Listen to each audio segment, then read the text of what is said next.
Yo, it's Mega, aka the Art Messiah, here with another art video. Welcome back. It's been a minute since I've created a video and getting back into the swing of drawing, but today I wanted to finish up with my series of how I do gesture drawing and how I approach it. And after we complete this video, I'm going to be moving into actual figure drawing and how to draw each individual body part. But for today, I still want to focus on a few techniques and tips and tricks that I have learned so far, and to just share those things with you guys, and hopefully it'll be helpful.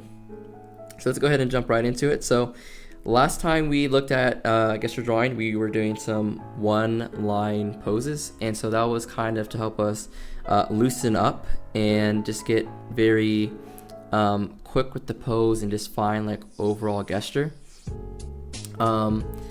There's a lot of different methods we can go about this next part, but after I do a one-line drawing, sometimes I like to go back over and continue to find the gesture, and so that's what we're going to do today. So I'm going to just share one approach that I do for gesture drawing that just helps me understand poses a little bit. So when I do want to draw from imagination, I can pull a lot of this from my memory and some muscle memory. So that is kind of the goal of this entire series, is to be able to learn to draw from imagination and also to be able to develop your own art style. Okay, so I lowered the opacity of the one-line drawing, and we're just going to use that as a base to get some general overall proportions. But again, that's not what we're focusing on right now, because gesture drawing isn't figure drawing, and so we're not focused on accuracy of details. We're focused on the flow of the pose and just kind of like the mechanics of it. So we'll worry about the proportion stuff in the next step when we get to figure drawing. Okay, so I'm gonna go ahead and grab my pencil brush. The first thing that I want to talk about when we are doing this kind of second stage of gesture drawing is something called the line of action. And I just want to mention it because I don't feel like as an artist you should just get caught up with the line of action. It's just something that can maybe help you push your pose. So for example, this first one that we're looking at, the pose is very vertical, right? And we're basically trying to find the main rhythm of this pose, and from what I see when I'm looking at this pose, it's kind of a vertical curve like this that starts from the foot and kind of curves through the body, that hits pinch and stretch and goes up to the head. So that is the overall line of action. And with the line of action, you can draw one line of action or two line of actions for poses, as many as you need, but basically we're just trying to simplify the pose as best we can, and that is really like the foundation of gesture drawing. So whether you draw this out like physically or you kind of keep it in the back of your head, just think of the line of action as we're going through the pose. So I'll go ahead and draw it and drop down the opacity just so that we have it here as we continue to draw the other stuff. So basically, once I have the line of action down, the first thing that I like to determine is where our pinch is and where our stretch is, and our line of action can a lot of times help us with that. So since the line is curving this way, that means the stretch is on this side and the pinch is on this side. So we're going to go ahead and draw that in for the torso. So we're going to draw in a pinch and a stretch. And this is going to lead into the next point that I want to make about gesture drawing, is that we actually want to draw through with the lines. We want to show the sweeping nature of the pose. So instead of stopping like right where the torso ends, just keep that line going in one sweeping motion. Okay, and that's what we're going to kind of do with all of these lines. When I draw the line for the clavicle, I'm looking at the angle and just drawing a straight line that goes through the entire model. Okay, so I'm going to kind of go through and draw this out a little bit, and I'll come back and kind of try to explain as I go through. But really at this point, you're trying to focus on the flow of the line, and just keep that at the forefront of what you're doing as you're going through and drawing the legs.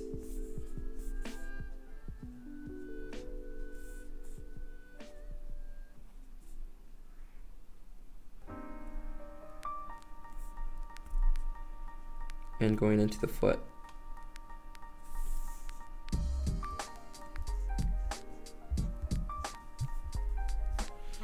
And so one thing that I want to point out is that, and I kind of made mention to this in an earlier video, is that when you're actually drawing stuff in pose, and you're dealing with perspective and stuff, it's not that helpful to know proportions from a perspective of like, oh, I know the head is this high, so the arm has to be this long.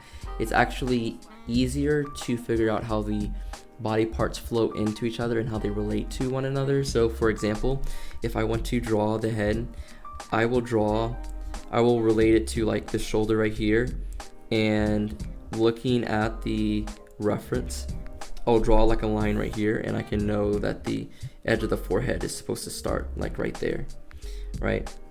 And so gesture for me, it's all about finding the sweeping lines and about finding out how these body parts connect with one another, regardless of the actual proportions of stuff at this point in time. I always go back and clean that up at a later point. And also I want to point out that everyone can do gesture drawing different, and that's also another reason why I wanted to create this video.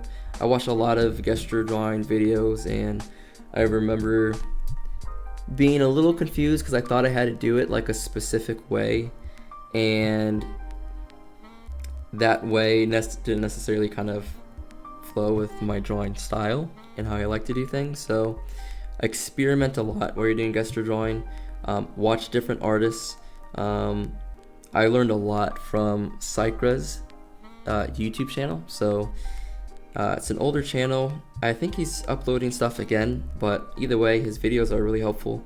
So you can check out his technique and how he kind of goes about gesture drawing. But try to check out as many different ways as possible, and then just when you're doing this practice, try something different every time, and then figure out what really works for you and what makes, you know, the most sense to you, is also kind of the most fun for you. Okay, so that is one example. I want to do these demos live just to show how long it can take. I typically do it a little bit faster if I'm not talking at the same time, but I also just want to show how loose it can be. You know, the proportions are definitely not perfect and they're not correct.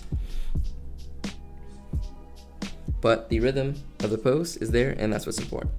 So we're going to go ahead and move into this second one. We're just going to go through 3 just to kind of show, I guess, a variety of different poses.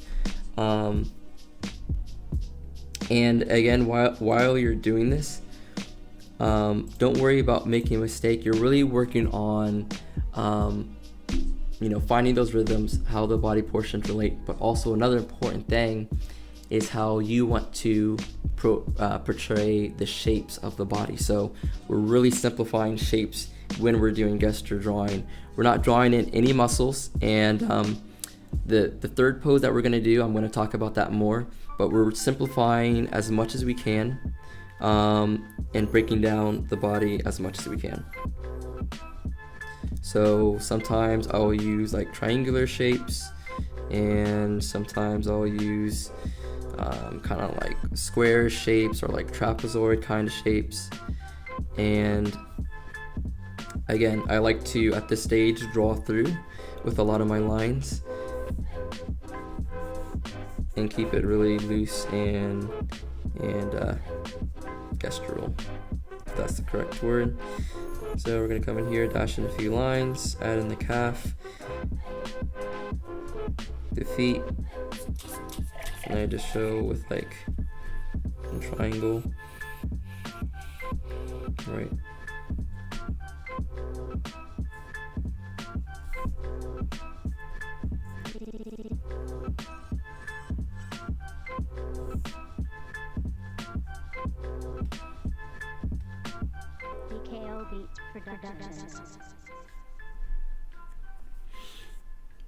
I just want to stress a lot that, you know, don't get stuck or stopped at one detail. Try to get as much of the pose there as quickly as possible, and then you kind of you fix stuff as you go. You fix proportions as you go, but you want to get the general big shapes down as quickly as possible, and that is 100% helpful when drawing from imagination, because sometimes it's kind of hard to keep the image in your head of what you're seeing and what you want to draw.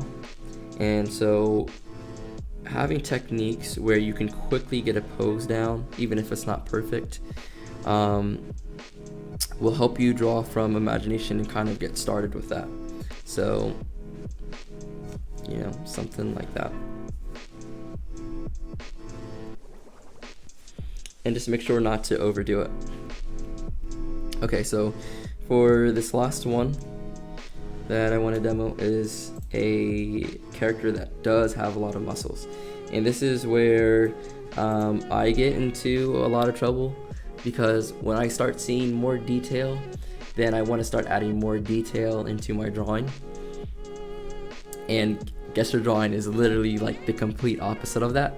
So we want to maintain the focus, and that's why it's good to have time drawings, because it forces you to just focus in on one thing, and that one thing is gesture drawing. So really simplify these shapes. So I like to start with the torso. When I see this torso, I kind of see this, again, kind of like a triangular shape, just like this, right?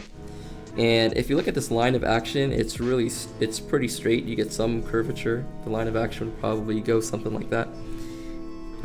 So it is a very stiff pose, and stiff poses tend to be the most difficult, you know, to do for gesture drawing, because there's not that much rhythms to accentuate.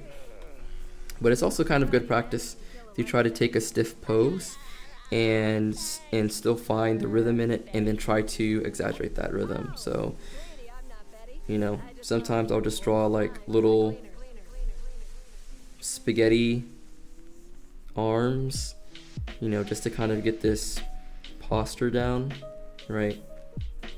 And to start to push and pull from something that's like static like this. And then after I get the noodle arms kind of going, then I'll kind of come back in and fill the noodle arms by adding some shapes to you know, the left and the right of it, and just trying to fill out the shape. But again, you want to start off simple, and you know, even just making simple stickman shapes can be what you need to just get started with the pose.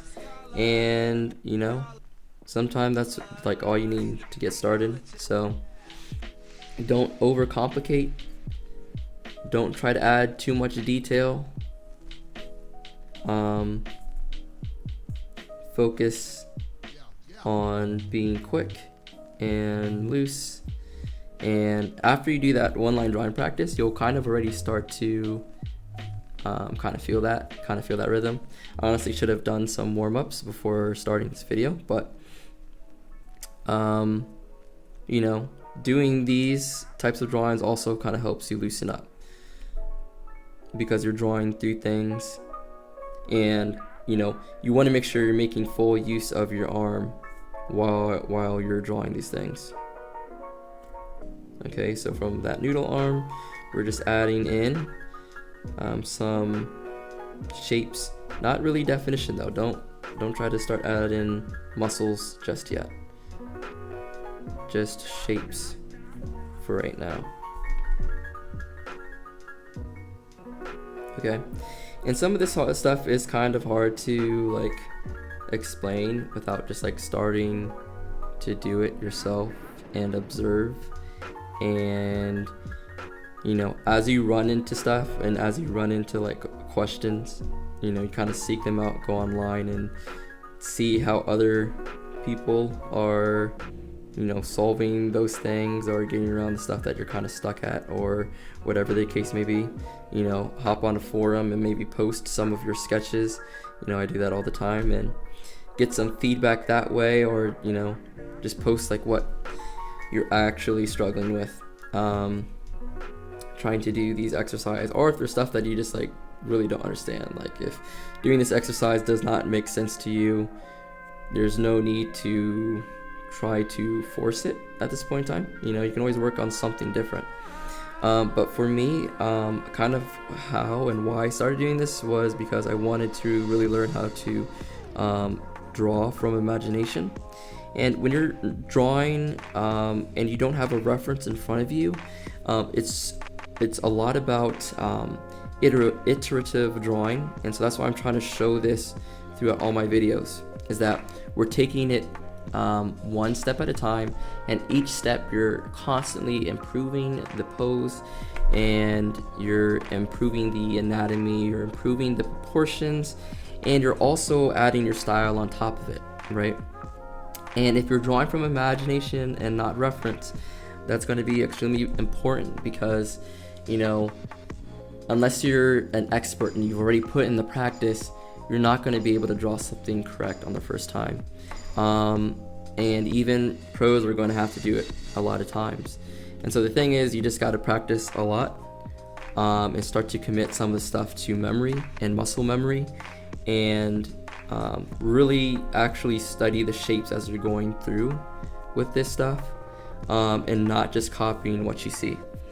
And the reason I like gesture drawing is because it is interpretive. You're not drawing exactly what you see, which means that you really have to actively study the source material, and you're literally making your own library of shapes and references for yourself, and for your style. So hopefully that kind of makes sense a little bit. Most of it will kind of click as you start working on this stuff. And just like when we did the one-line drawings, I typically do this type of stuff as warm-ups. So, you know, if you've got 20 minutes, or you don't even really need 20 minutes, maybe like 10 minutes before you start drawing for real, sit down, do a couple of one-line drawings, you know, say 4 or 5, and then you do a couple of these where you go back over, you add more gesture, you add more rhythm to it, and then once you do like that, like on the daily like basis, stuff will kind of like click more and more, and you'll get a little bit more looser with it, you'll get a little bit more confident with it, which is important, and it will start to look better and better and better and better. And there's a ton of artists that I follow on Instagram, and they'll post their exercises, and it's awesome to see how quickly they improve with all those kinds of things. So it'd be cool to see. If you guys are trying out this gesture drawing and stuff like that, then, you know, just tag me or whatever whenever you're posting on Instagram, whatever the case may be, and it'd be fun to check out. So hopefully this was helpful. And next time we're going to be talking about, I believe, the face and how to draw the head, and how to draw the head in any angle, and face construction. And from there, we're really just going to nail in every single part of the body. And that way, once you get to the step, which is, you know, a really good pose, then we're going to be able to add in all this, you know, musculature detail, and then on top of the muscles, we're going to add in the clothing and folds.